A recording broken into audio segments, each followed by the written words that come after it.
Sehr lieber Internet-User, vorweg, ich erlaube mir per Videobotschaft zu antworten und muss mich für die schlechte Qualität entschuldigen, denn ich habe nur meinen Laptop mit und kein externes Mikrofon. Es geht ja aber immer um die Wörter und um die Erkenntnis und deswegen hoffe ich, ist die Qualität jetzt nicht so wichtig. Sie haben mir ein Röntgen gesendet und mit der Bitte, ob ich einen Biozahnarzt kenne oder einen Naturzahnarzt, dass der Ihnen helfen könnte, weil bei Ihnen alles Mögliche falsch gelaufen ist. Ich möchte, und deswegen habe ich ja dieses Video gemacht, über den Biozahnarzt reden, aber zuerst einmal zu Ihrem Röntgen. Was sehe ich? Schauen Sie sich bitte das Video "Schlechte Zähne sind ein Irrglaube" an. Da wird Ihnen erklärt, wieso man seine Zähne nach diesem klassischen Muster verliert. Was für ein Muster ist das? Wir haben hier vorne ein paar Füllungen wahrscheinlich gehabt, jetzt schon überkronte Zähne, auch hier unten. Die Verteilung dieser Wurzelbehandlungen lässt darauf schließen, dass Sie vielleicht irgendwann einmal ein Frontzahntrauma hatten. Ansonsten sind die unteren Zähne eigentlich alle gesund, so wie bei einem jeden Patienten, und hier hinten sind kaputte und fehlende Zähne. Dieses Muster wird in dem Video "Schlechte Zähne sind ein Irrglaube" erklärt. Wären die Zähne nämlich schlecht, dann wären ja alle schlecht. Was sehe ich noch? Ich sehe schlechte Wurzelbehandlungen, die waren vom ersten Tag an schlecht. Ich sehe undichte Kronen. Ich sehe nicht optimal gesetzte Stifte.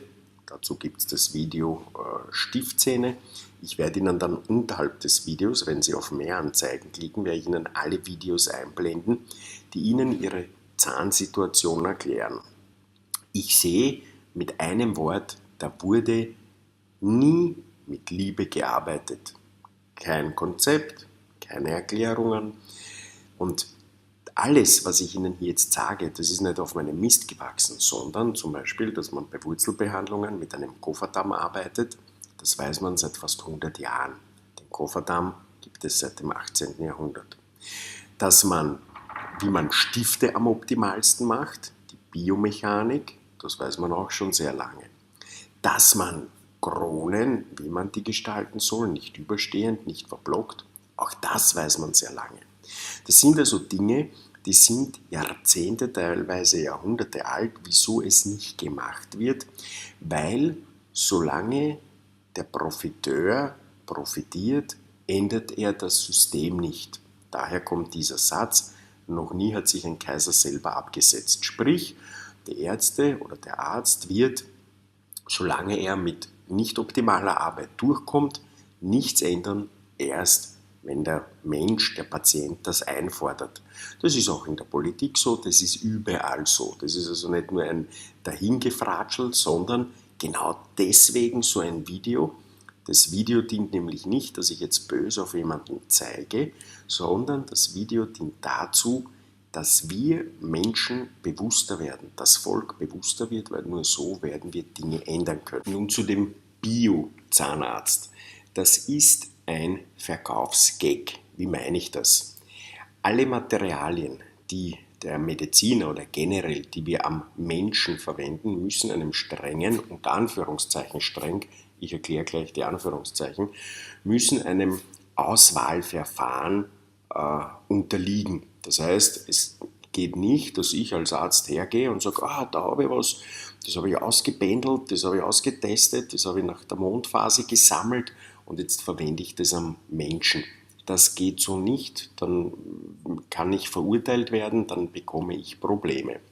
Das heißt, diese Materialien, die müssen eine gewisse Zertifizierung haben, dann sind sie am Menschen zugelassen und als für gut empfunden. So habe ich es gelernt. Mit der Zeit habe ich dann erfahren oder gesehen, dass diese Zulassungsverfahren, diese Zulassungskriterien eigentlich nur dazu dienen, um Mitbewerber vom Markt zu halten, dass man sich ein Etikett gibt und das ist genauestens untersucht.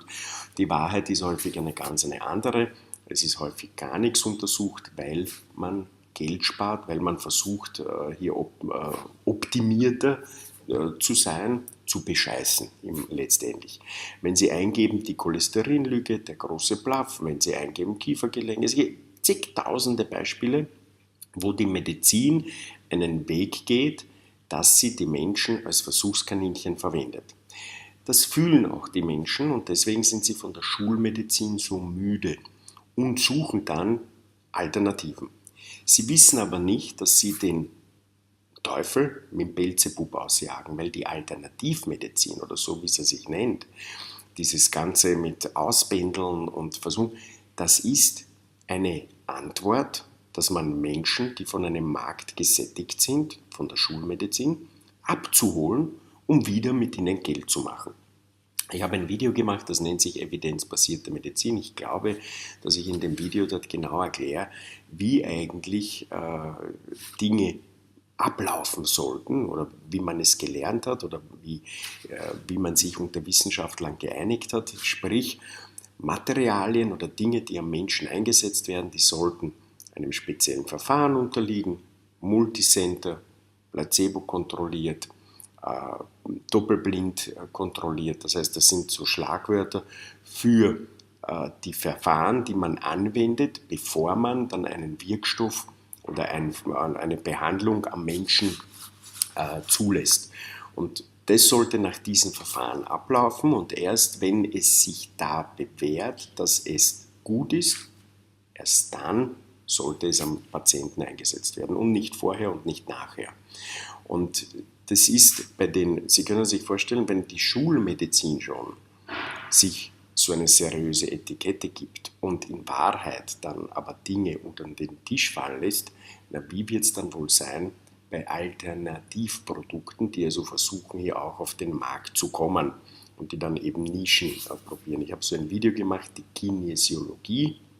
Ich glaube, da erkläre ich, dass zum Beispiel dieses Chlorella, was häufig eingesetzt wird als Ausleitung für Quecksilber, da frage ich oder stelle ich die Frage, wie soll das funktionieren? Quecksilber ist ein Stoff, der hauptsächlich im Hirn abgelagert wird. Chlorella ist ein Algenprodukt, welches nicht einmal die Darmwand passiert. Deswegen darf es der zum Beispiel Kinesiologe verschreiben. Es ist also definitionsgemäß ein Ballaststoff. Das heißt, Sie nehmen das Produkt auf und scheiden es unverändert aus. Das ist die Definition eines Ballaststoffes. Und wie solch ein Produkt dann etwas aus dem Hirn ausleiten kann, das ist mir physiologisch nicht bekannt. Es konnte mir auch niemand eine Antwort geben, wenn ich das dann gefragt habe, weil ich habe das auch diversen Behandlern dann auch diese Frage gestellt. Da wurde ich dann, das verstehen Sie nicht und. Gut, ich verstehe es nicht. Aber ich kann Ihnen sagen, dass diese ganze Masche Biozahnarzt oder Naturzahnarzt, dass das eigentlich ein Verkaufsschlager ist.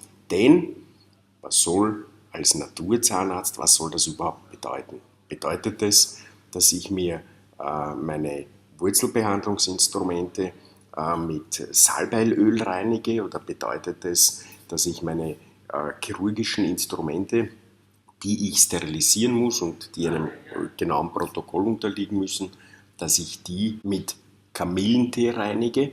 Und Sie sehen schon, ich ziehe das so ein bisschen ins Sarkastische. Es gibt seit Jahrhunderten bewährte Verfahren in der Medizin. Ich rede da jetzt zum Beispiel die Asepsis an. Das heißt, wie ich zum Beispiel bei einer Wurzelbehandlung verfahre, dass ich einen Kofferdamm anlege, dass ich das Arbeitsgebiet spüle mit einer desinfizierenden Lösung, dass ich hochsterile Instrumente verwende und dann habe ich auch einen guten Erfolg. Das weiß man alles. Aber es wird so nicht gemacht, weil es einen enormen Aufwand benötigt.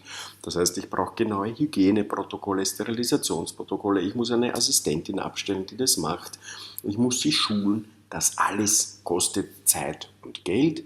Viel einfacher ist es, wenn der Patient kommt und dann sagt, oh, meine Zähne sind schon immer schlecht, dass man auf diesen Zug aufhüpft und die Schuld extern sucht, ja, die Zähne waren schon immer schlecht, ich weiß.